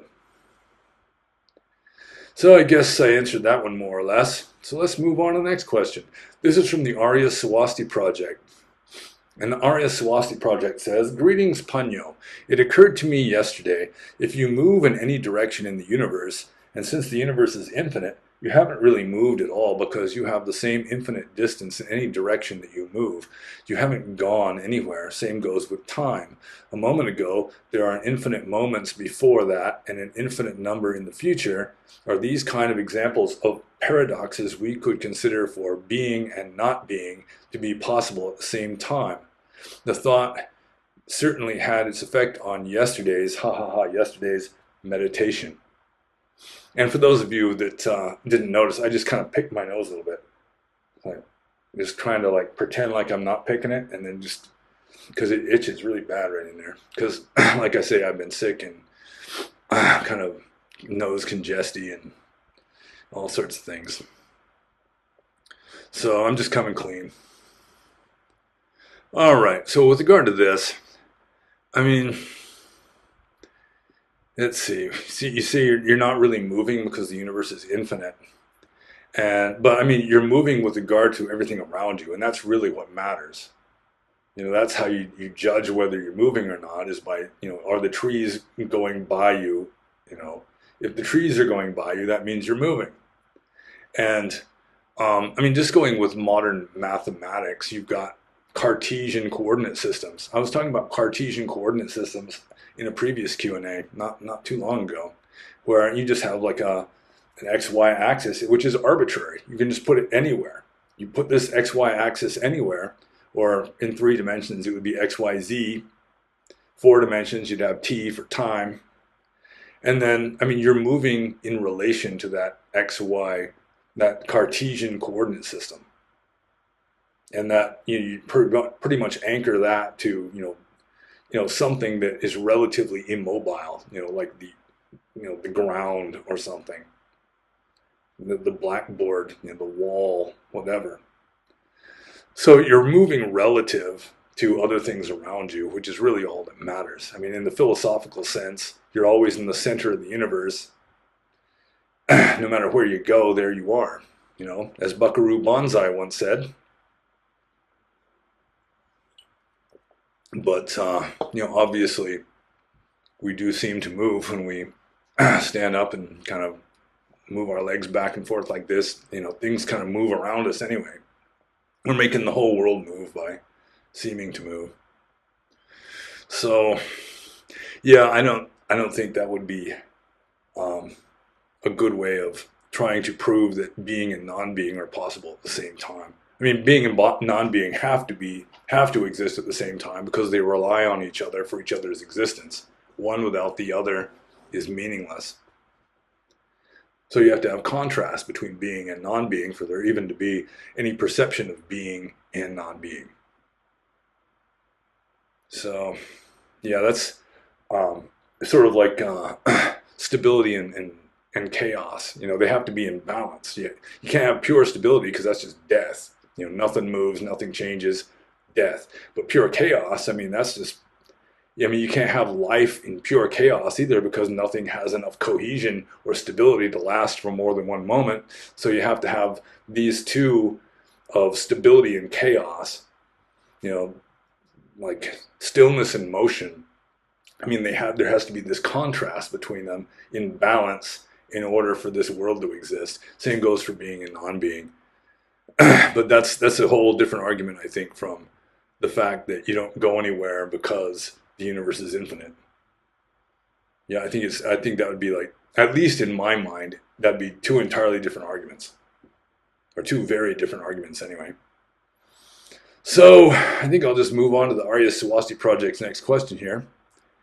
And he says, since you are a biologist, has anyone asked before what came first, the chicken or the egg? And if not, which did come first, the chicken or the egg? And if neither came first, could you use this paradox as an exercise to transcend samsara? Well, so it's like a Zen koan. What came first, the chicken or the egg? Yeah, it might be. Some Western Zen guy used that as a koan, and it got him into Satori or something. He got Kensho. But as a biologist, has anyone asked before what came first, the chicken or the egg? Yeah, I've encountered that question a number of times, and I do have an answer for it. The egg came first, because what laid the egg was something that was almost a chicken. And then there was like this mutation in its embryo, in this egg that it laid, that just pushed it right over the edge into being a chicken, the world's first chicken. But the world's first chickens, mama and daddy, were almost chickens. But they just were lacking this one last mutation that would be required for them to be like genuine, legitimate chickens, or red jungle fowl, or whatever. So that would be my answer, at least with regard to evolutionary theory. I'm no New Earth creationist, I guarantee it. Although I can't disprove that this universe didn't just poof into existence yesterday, and that some deity with a strange sense of humor just implanted memories of stuff into us that never happened. I mean, there's no way you can prove that it is or is not true. But yeah, the egg came first, and the egg was laid by a hen that was almost a chicken. And then her baby was different enough from her that it actually qualified as being a real chicken. So I'll just move on to the next question here. This is from Keep Divinia. And Keep Divinia says, I am afraid of having children because I don't want them to become mediocre consumerists and promiscuous degenerates. If I were Amish, for example, I would have no problem having children because those children would grow up in a non-materialistic society where values play an important role. So as long there is no utopian Buddhist society, I can't think of having children. Can you understand my point? Yeah, I can understand it. I was similar. I had different reasons though. Like back when I was a young man, before I became a monk, I didn't want to have children mainly because I was a biologist, and there's the threat of nuclear war. The Cold War was still going on. There was no hysteria about global warming, but I mean there was the hysteria of the possibility of nuclear winter, which was more of a threat than any sort of dying Earth scenario from too much CO2 in the environment or in the atmosphere. Also, I considered the world to be already obscenely overpopulated, so I didn't want to have children because of that. But then, when I was a monk, living in Burma, I used to think that if I did have kids, I mean, if I had a boy, I'd rather bring him up in the West. But if I had a girl, I'd rather bring her up in a traditional culture like Burma, because it would just break my heart to see her become a little thought. Thot, you know what that is. To see her become this promiscuous little tramp. I mean, that would just break my heart. It would just kill me. But, I mean, if you're a good parent, I mean, there are things you can do. Homeschool your kids, keep them away from the indoctrination camps of the academic institutions of the West. There are things you can do. Become Amish. It says right there, if you're Amish, you would have no problem. So, yeah, I mean, I grew up in a mediocre consumerist culture with plenty of promiscuous degenerates, and I did okay. I mean, if you raise your children relatively well and they've got good enough karma, I suppose, they should be okay. But, yeah. Yeah, I do understand your point. I mean, that's the only question here. Can you understand my point? The answer is yes, I can understand your point. And I had my own reasons, although, of course, um, now in retrospect, I know that World War III didn't happen. And yeah, I could have had kids, and it probably would not have been the end of the world. It would have resulted in me being a lot more stressed out as a human being over the course of my life. I am sure. A lot more worries, a lot more attachments, that sort of thing. But I'll just move on to the next question now. This is also from Keep the Vinaya. And he says, does a layperson create bad karma if he refuses to give alms to a monk who obviously is breaking a rule, like a monk who doesn't cover both shoulders during alms round or who wears a t-shirt under the robe? Is a layperson also allowed to correct a monk on such issues? Okay, that's another question. So I gotta separate that. Okay. All right. So this is another one of these, um, is it bad karma to do this or that sort of question? And really, I mean, if you refuse to give alms to a monk who's obviously breaking a rule, I mean, that's you're not doing anything. You know, it's not positive or negative karma to just not do something. And that includes not giving alms to a monk. So it depends on your mental states. I mean, why are you not giving alms to that monk? If it's because of like you have aversion for the monk because he's not practicing, then there's going to be a certain amount of dosa and there's going to be a certain amount of bad karma. But I mean, if you're having like bad thoughts, like I shouldn't be giving this to this monk, it's like, you feel like you're obligated, but at the same time, you consider him to be a bad monk. And so you're going to have this conflict going on. You're going to be making karma from that too, possibly of both sorts, positive and negative, kusala and akusala. So really, it depends. It depends on your mental states. I mean, I wouldn't want to donate to a monk that obviously is just behaving badly. Let's say he's going for alms round and he's asking for money. You know, he's like, no, I don't need any food. Just give me $5. That's good. Then I wouldn't give him anything. And in fact, I'd tell him probably that, I mean, that's just against the rules. You're not supposed to do that. And I probably wouldn't give him anything. And that's what makes monks better. I mean, if you support monks, if the society supports monks no matter how lax and shameless they are, it encourages more monks to be lax and shameless. But I mean, if good monks get more support than bad monks, it encourages more monks to be good monks. But so it depends on your mental states. I mean, if you're motivated by this like contempt or aversion or something, then yeah, I mean you're gonna get a little hit of bad karma for just for the mental states, not for not giving him anything, because not giving him anything is not doing anything, and that's not karma. So try to have positive mental states for not giving the monk something. It's like, you want to help the Sangha by encouraging good monks and not encouraging bad monks. Then by not giving food to the bad monk or whatever it is that he wants, then in a way you've got a good reason for that instead of just, fuck this guy. He's breaking a rule.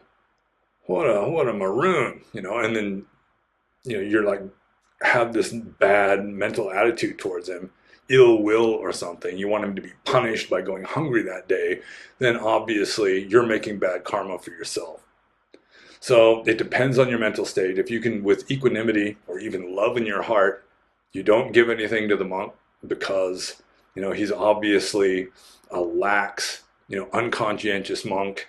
You don't want to support lax, unconscientious sangha. You want to endorse and support a conscientious, sangha that follows the rules strictly and so forth.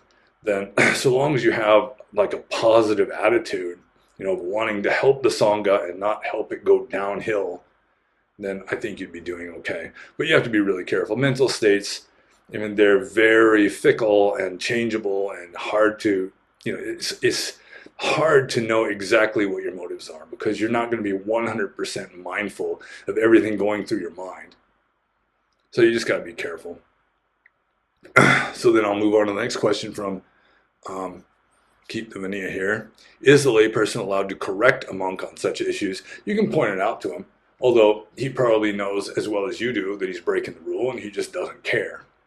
Yes, I had this old Burmese monk telling me once that, I mean, he was relatively strict, and he was saying, you can wake up someone who's sleeping, but you can't wake up someone who's just pretending to sleep. And the meaning of that is, they know that they're breaking the rule and they're doing it anyway. Pointing out to them that they're breaking the rule isn't going to help anything because they don't care. They've already got it justified. They've got it worked out in their mind that, this is what they should be doing, is break this rule because everyone else is breaking it.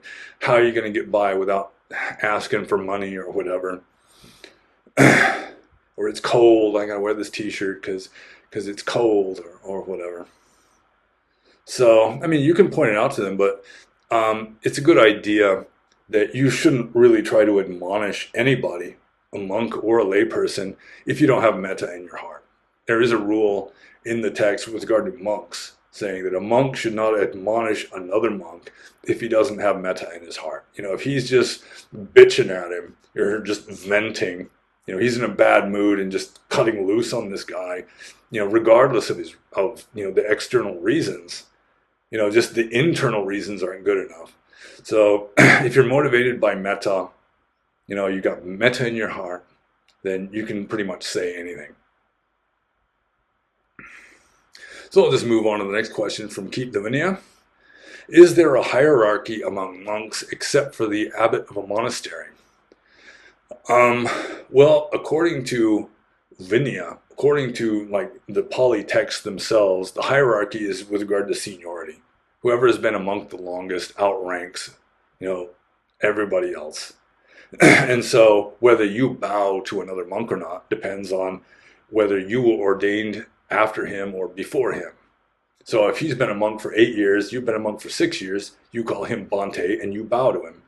And I mean, he doesn't have the right to boss you around. I mean, according to the rules of monastic discipline, the whole concept of an abbot is just foreign to Vinaya, foreign to the rules of monastic discipline.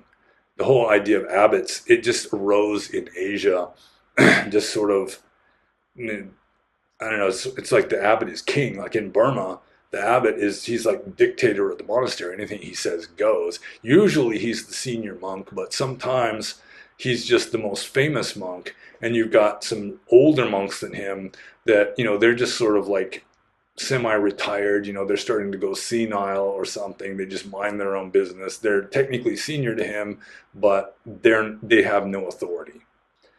So usually it's the senior monk, but sometimes it's just the most famous monk who got this monastery donated to him or something. So it's kind of his place. He can let senior monks to him stay, but still he gets to still be the abbot. But so it's like the main authorities, aside from just the Sangha in general, like if the Sangha unanimously consents to do something, that's the authority. But like if you're still a junior monk living in dependence on a teacher, that teacher has authority over you. You should do what the teacher tells you to do, unless he's telling you to do something that's unethical or against the rules or something. Then you should find yourself a different teacher.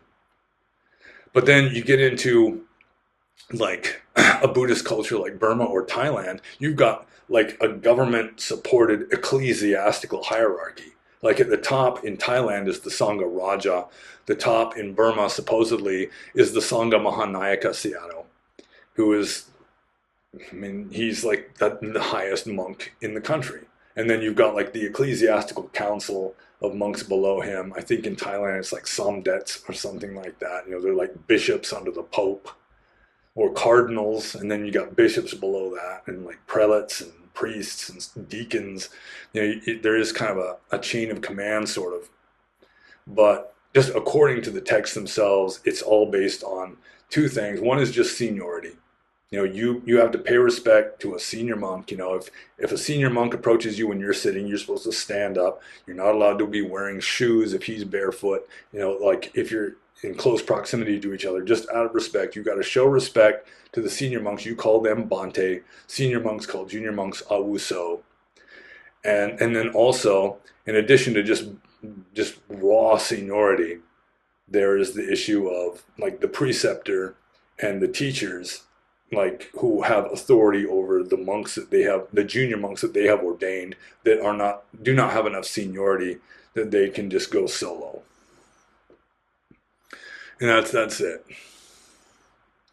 But it doesn't necessarily work that way in Asia, where you've got Asian concepts, like traditional, like medieval Asian concepts that have been imported into Theravada Buddhism. So you've got ecclesiastical hierarchies and abbots who are the dictator of their monastery and so forth. So I'll just move on to the next question here from Keep Divinia.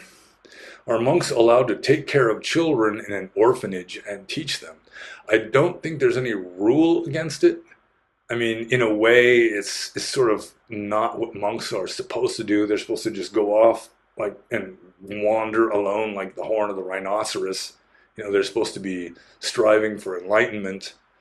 But still, it happens a lot in Thailand and in Burma. You're going to have monks who run like a school or an orphanage, like in one part of their monastery, and they're just trying to do good.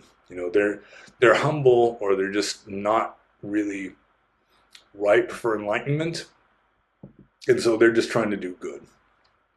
And that's not entirely a bad thing. Might not be what monks are supposed to do according to the texts, but there's a lot worse things you can do than to feed and take care of orphans. So, yeah, I don't think that. I mean, so long as they're not out fundraising and just breaking all the rules in order to take care of the orphans, then I mean, you can manage to be a good monk and run an orphanage at the same time. You can't be a conscientious monk who follows the rules, who nevertheless, teaches little kids how to read and write. In a way, it's a distraction that the texts kind of don't encourage that, but still, there's a lot worse things you can do. So I think I'll just move on to Keep Dwinia's next question. What supernatural events do you have evidence of and believe? Well, I mean, the evidence of, I've read a lot of books, lots and lots of accounts of, even like first-hand accounts, or by the time I'm reading it, second-hand, because, I'm reading somebody else saying this happened to me. Ram Dass had lots of stories of like Neem Karoli Baba doing miracles. And I think that Ram Dass was an honest person. I don't think he was just a lying, shameless liar. I think he might have been kind of naive and just accepted other people's accounts at face value sometimes when he shouldn't have. But still, I don't think that he was a dishonest, just habitual liar. And so a lot of the stuff he says about Maharaji, I think is probably true. Read Miracle of Love, stories about Neem Karoli Baba, edited by Ram Dass, and you're going to just get hit in the face, hit over the head with miracle after miracle after a miracle. And even if only 10% of them are true, man was still like Superman. But with regard to me personally, it's hard to know for sure if something is a supernatural event. It's like my sweetheart and I just happen to be thinking exactly the same weird thought. And I just comes out of my mouth, and her jaw drops and she stares at me and tells me to get out of her head because that's the same thing she was thinking. Something like that. You can talk about this sort of like a subliminal connection, which could be, I mean, not so much supernatural, but it would be like paranormal. It would be like ESP or something. That kind of thing. Or just weird things can happen. You have like a precognitive dream. You dream that something happens and then it happens. Or a deja vu. I had a deja vu once where, I mean, I knew in advance what someone was going to say in that room. I'm just sitting there grinning like an ape, just waiting for them to say it. And then, sure enough, somebody says it. But, I mean, it's hard to say if that's really, I mean, that could just be like synchronicity, which isn't necessarily supernatural or paranormal. I mean, kind of it is, maybe not necessarily though. But I think the most supernatural event that I've experienced, and I've mentioned this before. I've mentioned it more than once. I've written about it. It was we had a poltergeist in our house. That stuff would just spontaneously break. You know, handles would pop off of cups, and like silverware would just get bent and twisted in the drawers or whatever. And so I was about 12 years old, 12 or 13 years old. My father was hiring a new housekeeper for the summertime, and so we're all sitting at the kitchen table, and my father was at one end of the table. The new housekeeper was sort of kitty corner, just on the other side of the corner. Right in between them was an ashtray. I was sitting at the other end of the table, maybe 5 feet away. It wasn't a really big kitchen table. And he is explaining to her, if you see anything broken in the house, broken glassware in the cupboards, that sort of thing, don't immediately blame the kids, because we've got a poltergeist in the house and stuff spontaneously self-destructs. And when he's explaining this to her, it's like one of her eyebrows is going up and she's getting this grin on her face, like she can't decide whether he's lying or joking or crazy. But within just a matter of a few seconds, like right as soon as he finishes this explanation of how stuff spontaneously self-destructs in this house, that ashtray that was right in between them, just in plain view on the kitchen table, makes this sound like a zink, and just splits into two halves, and the two halves like slide about an inch and a half away from each other. And then she immediately stops smiling and starts taking him seriously, because it just self-destructed with nobody touching it. And you could say, well, it's like the uneven heating from a lit cigarette in the ashtray, but that ashtray had had hundreds, if not thousands, of lit cigarettes in it before, and it never self-destructed like that before. So you'd have to say, at the very least, it was one hell of a coincidence that it self-destructed within about 5 seconds of my father describing how things self-destruct, how glass objects just spontaneously break in our house. So I think that anything is possible. Anything that's imaginable is possible, at least in a metaphysical sense. But yeah, I'm not a materialist. I think that the laws of physics can be broken. But it also depends on psychic talent and the amount of faith you've got and so forth. And I really do not have a lot of psychic talent. I mean, some people, they can see spirits and Gandhabas and all kinds of things. And I've never been like that. My father was more of a psychic than I was. But I think, as I'm not a materialist, I don't think that we're just stuck in laws of physics, and laws can be broken. So I think I'll just leave it at that. Maybe that's not a very complete explanation or answer to the question, but I got more to answer. And Keep the Winnie has another question here, which is, what are your thoughts on monasteries in the West where bhikkhus and bhikkhunis live together? Isn't this almost impossible according to the Sutas, since the Buddha said the following in the Digha Nikaya? How shall we relate to women, master? Do not look at them. But if one sees one, master, do not address her. But if one talks to us, keep mindfulness and self-control. So that was Ananda asking the Buddha what to do about women. And the Buddha's just saying, don't look at them, don't talk to them, be careful. And yeah, I mean, there is a different sutta where it's just saying that one of the signs of decline of the sasana, the decline of Buddhism in the world, is monks and nuns will be living together at the same monastery. So that is a sign that we are approaching the end times. But yeah, I mean, it's not a good idea. And even if they're not, bhikkhunis, but they're just like 8 precept nuns or something, still monks and celibate men and celibate women who are sexually frustrated, potentially, probably, living together in the same community is just asking for trouble, and the trouble does happen sometimes. So it's probably best if monks and nuns have their own places. So I'll just move on to the next question here, and this is from Tim the Enchanter. And Tim the Enchanter says, please give some instructions to walking meditation, like how many steps, what to focus on, etc. Well, I mean, there's no just one way of doing walking meditation. There are as many different kinds of walking meditation as there are sitting meditation, I suppose. I mean, anytime you're walking, you can be doing walking meditation. You can be walking to work, walking up and or down the stairs, walking down a hallway, walking down the sidewalk. You can be doing walking meditation because you are walking, so you can do it meditatively. Um, but if you want to do formal walking meditation, then for starters, you need a sufficiently long little place to walk back and forth because you're going to be walking back and forth, and it should be like at least 20 steps. I mean, you don't want it so short that you're just like turning, stepping, turning, stepping, turn. It has to be. You start getting dizzy that way if you've got too short of a walking meditation path. So it should be at least like 20 steps, I guess, and you just walk back and forth. And there are different ways of doing it, just like there's different ways of doing sitting meditation or even meditation on the breath. There are many different ways that you can even do anapana on the breath. Same way with walking meditation, like the standard Mahasi method for doing walking meditation.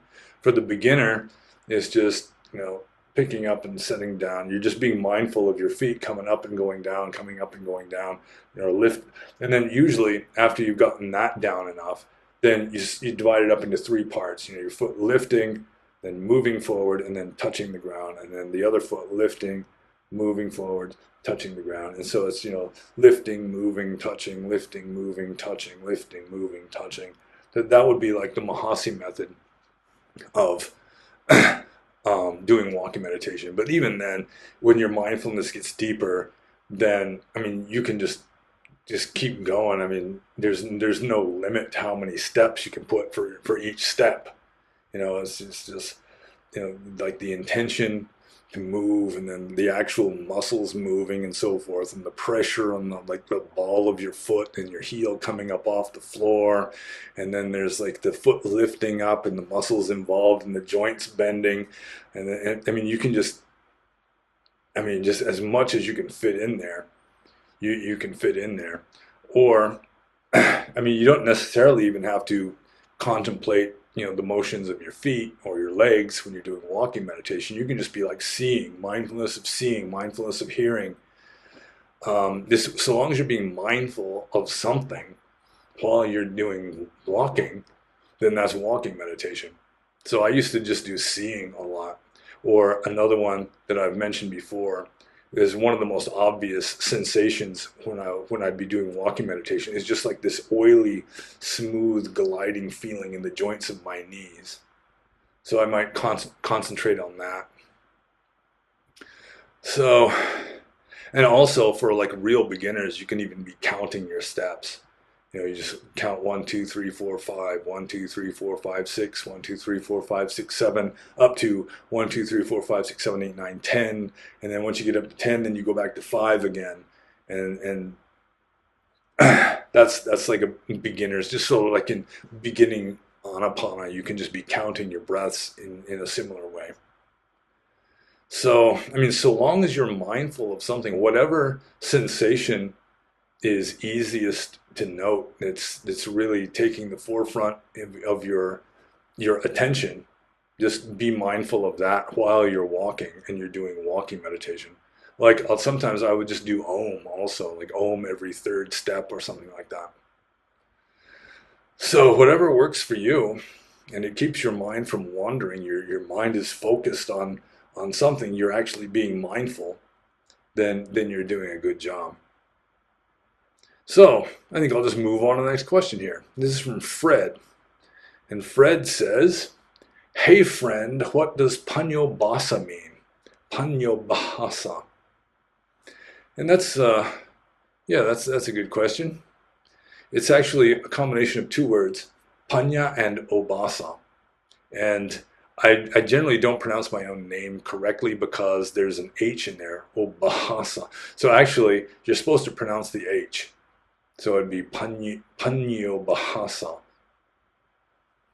So the Panya just means understanding or wisdom. Usually it's translated as wisdom, although like Bhikkhu Nyanamoli the first famous Bhikkhu Nyanamoli, not the second famous Bhikkhu Nyanamoli, the one who translated the Visuddhimagga into English.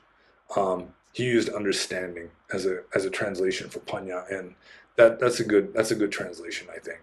So I go with understanding a lot. And obahasa, it's it means shine down. It's like downshine. It's like the shining of the sun. The sun's shining down. So my name Pannobhasa literally means something like understanding shine. Or I mean, if you want to be super literal, the pa at the beginning of panya. So the two words panya and obasa are themselves like a root with a prefix. Like nya just means knowledge. Like in Greek, it has the same Indo-European etymology as the Greek gnosis. That like jnana, or like in Sanskrit, I think it's jnana. It's it's the same, or the Know in no. I mean, it's the same. It's the same like Indo-European, Proto-Indo-European etymology. So it just means knowledge. The nyo, or the nya in my name, panya, and the pa is it means like forth, going forth, like pro, the Greek prefix pro, or pi rho omicron or whatever. It means like a forwards direction. So panya, I mean, literally, it would have the same etymology as the Greek word prognosis, but it has a different meaning because it just means the pa, or the forwardness, is just sort of an intensifier. It sort of strengthens the knowledge.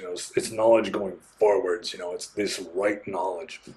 And basa means shine, and the o means downwards. So it's literally Pannobhasa means forth no downshine, but Mr. Understanding Shine is good enough. So I'll just move on to the next question, and this is the very last question, and this is from Stevie.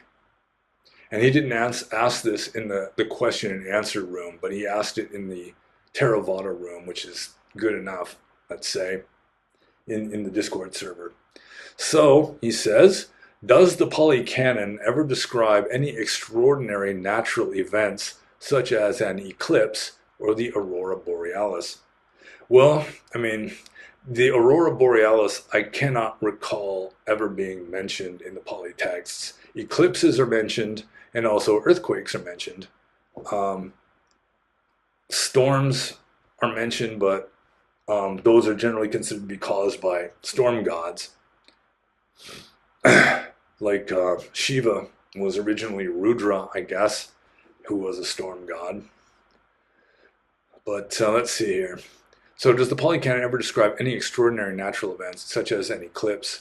Or, yeah, it describes eclipses and earthquakes. Those would be the two most extraordinary natural events that are described in the Pali Canon. Eclipses, according to the ancient texts, according to just Indian folklore, are caused by an asura, like a giant titanic kind of godlike being named Rahu, who swallows them into his mouth. So that's what causes eclipses, is you got this giant demonic kind of being up in outer space who will swallow the sun or moon into his mouth, causing them to disappear. And then he has to spit them back out again. Or in later Hindu mythology, it was just his head is up there, so that he swallows it and then it comes out through his like severed esophagus. But there are some suttas in the Samyutta Nikaya in which Rahu swallows the moon, and then the Buddha rebukes him and causes him to spit it back out again. And the same thing happens with the sun. It's like Rahu swallows the sun, and then the god of the sun comes and complains to the Buddha, and then the Buddha goes and rebukes Rahu, and then Rahu has to spit it back out again, which is kind of, I mean, it's mythology. It's one of those psychic powers that you have to be a little skeptical of when you read about it. Because, I mean, the Buddha is not always around every time there's an eclipse. There's been eclipses before and after the Buddha, and he's not around to rebuke Rahu to make him spit the sun or moon back out. And I think nowadays the Rahu theory of eclipses is pretty much obsolete, even in devoutly Buddhist countries. And with regard to earthquakes, like the Mahaparinibbana Sutta, I already mentioned earthquakes in that. And there's even, the Buddha gives a list of the reasons for earthquakes. And then the first reason is actually like a natural reason, in that the earth floats on water and the water is floating on air. And perturbations in the air cause perturbations in the water, which causes the earth to shake, which, I mean, isn't exactly accurate, but still, it's fairly good guess by, naturalistic philosophers in ancient India, I suppose. Some modern Buddhists will say, there, see, the Buddha knew all about, plate tectonics and so forth, because the surface of the earth is floating on liquid. But I mean, it's not saying it's floating on liquid magma. It says it's floating on water, and that was the belief in ancient India. So, yeah, I mean, you're going to get pre-modern explanations for things, which may sound very mythological and sort of fairy tale-ish by modern standards. But really, who knows? Maybe 500 years from now, assuming that civilization doesn't collapse but continues progressing, who knows what the explanation of eclipses and earthquakes is going to be? Because, it may be that, the obvious answers to these questions nowadays, they've got like other answers kind of supporting the first answer. It's like, it's still, an eclipse of the sun happens when the new moon comes in between the sun and the earth. But I mean, there may be some other explanation for it that is even more true, that we can't even comprehend at this point. So, yeah, I wouldn't go too hard on ancient Indians for having no real understanding of what causes earthquakes or eclipses, because it was a pre-modern age. I mean, science hadn't been invented yet, really. So they had to have some kind of reason. So generally, you just had a kind of myth, and a lot of people still go with myths. So I guess that's it. I guess I answered all the questions, and I'm sorry that the Buddha didn't have like prescient understanding of modern science that is preserved in the Pali texts, but we're all products of our culture, even enlightened beings, because just because you're enlightened doesn't mean that you're going to know integral calculus or how to speak Han Chinese or anything like that. And you're not necessarily fully omniscient. And really, that and like explanations for what causes eclipses or earthquakes or aurora borealis or whatever, that's not ultimate reality anyway. That's just the dream. That's phenomena occurring in the matrix. That understanding ultimate reality is something completely different than that. So I guess I'm done. I guess I answered all the questions. And if I've been sort of low vibe and seeming kind of like unwell, then I hope you've got patience with that. And hopefully next weekend I'll be feeling better. And regardless of my feeling unwell, we can still be happy, which is an important thing to bear in mind. That whether you're happy or not doesn't really depend on like physical stuff so much as just it's a matter of attitude. And I have to remind myself of that, because it's easy for me to just withdraw and like a turtle, just pulling your arms and legs and head and just wait to feel better, when I mean you've got to interact with other people and stuff. And so I have to be a social being now. So anyways, if you've got more questions that you think I can answer, feel free to ask in the comments below, or if you got access to the Discord server, you can ask them there. If you got access to the Subscribe Star channel, you can ask them there. And check out the URL links below, and be happy.